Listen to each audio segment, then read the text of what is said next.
Let's talk about modeling or taking out a 1 minus b factor, otherwise known as differencing or a first difference. And we're going to hop on over here to RStudio in our laboratory, where we note that we can generate a realization from a process that we actually know the process. And that's not what we would know in reality. But what we're doing here is, since we know the process, we can see how well our methods do at recovering the process that we know, so that when in real life, when we don't know the process, we have more confidence in these methods to recover a useful model at modeling that process that's generating data that is from this unknown process. So we'll go ahead and generate this. This is an ARIMA 2, P is 2, D is 1, Q is 0, and we're going to use a seed of 4855. And again, it's got the stationary component and a non-stationary 1 minus b. So we know that's what it comes from, but we've got our series here, and it's plotted. It looks like there's some wandering, and it looks like there's some evidence of periodic behavior. We would use any domain knowledge that we had. But what I would do first is to look at plots.sample.wge, get a good look at the ACF. There's the realization again, the ACF and the spectral density. Huge peak at 0, very slowly damping autocorrelations, could be indicative of a 1 minus b term in the model. A root of 1 on the unit circle. It certainly has this really extreme peak here at 0, which may be overwhelming some other peaks in the spectral density that may be trying to tell us something about some underlying frequency. So we'll find out. One thing that we could do here then is, if we said, yes, that looks like a big peak at 0, I think this may be not attracted to some mean, and the ACFs are very slowly damping, again, indicative of some sort of non-stationary wandering. Then I would do artrans.wge, give it the series, and simply say phi.tr, which is the phi trans of 1. So that's the first difference. This would just be the first difference. So if I do that, then this is the original series and the original ACF. So you can compare it to the difference series and the ACF of the difference series. And you can see that it's taken the wandering out. It is a high-pass filter. A first difference is a high-pass filter, allowing the higher frequencies through and filtering out something like a low frequency, which in this case would be about 0.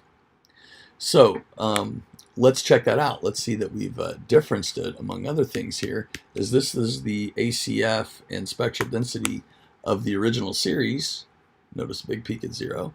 And this is, notice the plots.sample.wge of D1, this ACF and spectral density of the difference series. Notice what happens here to this peak at 0, and maybe check out what happens to this possible frequency here, the little kind of curve in the spectral density there.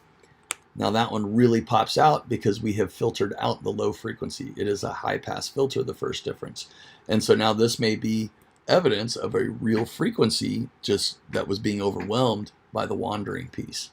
So that's a lot of what a first difference does, how to get a first difference using artrans.wge, but I can't resist plant a little seed for a little bit later in the chapter, is now what are we going to do? Like, we've got this, we've taken away a 1 minus b. We know that a 1 minus b should be in the model.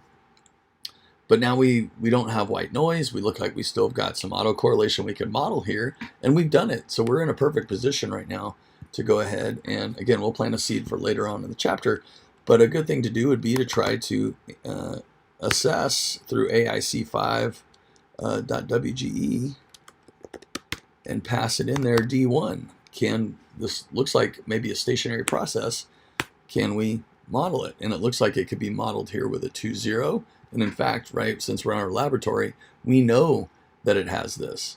And we know that it's an AR2 after the D1 is taken out, the 1 minus b. It's an AR2. And this AIC5 is doing a great job at, again, it won't do this every time, but since we know that it's an AR2, we know that this is doing a great job of IDing the AR2. And so then the last step here would be to s equals s.ar.wge, give it the series D1, and tell it to estimate 2 phis, p equals 2. And just like that, these are its best attempt, again, with only 200 observations, to recover phi1 and phi2 where phi1 was 1.3 and it's estimating it to be a 1.3704, and phi2 is a negative 0.65, and phi2 hat here is negative 0.7264. So relatively in the ballpark. And it's also estimating a frequency here at 0.104, which is about what this frequency is, right about there. So in conclusion, what we would do, again, planting seeds for the future, is we had our series, we differenced it, and then we plot the ACF and spectral density of the original series. We looked at the spectral density and ACF of the different series. We saw that the peak at 0 had been taken out. We had another pretty significant peak around 0.1. We did AIC5 to ID the stationary model of the different series, and then we actually got the phi1 hat and phi2 hat of that different series. The ID was 2,0. Again, when we model it in real life, we won't know that it's 2,0. Any of these may be useful, but then once we pick one, or we might end up picking more than one, we will estimate those p coefficients, and then we estimated those to be 1.3704.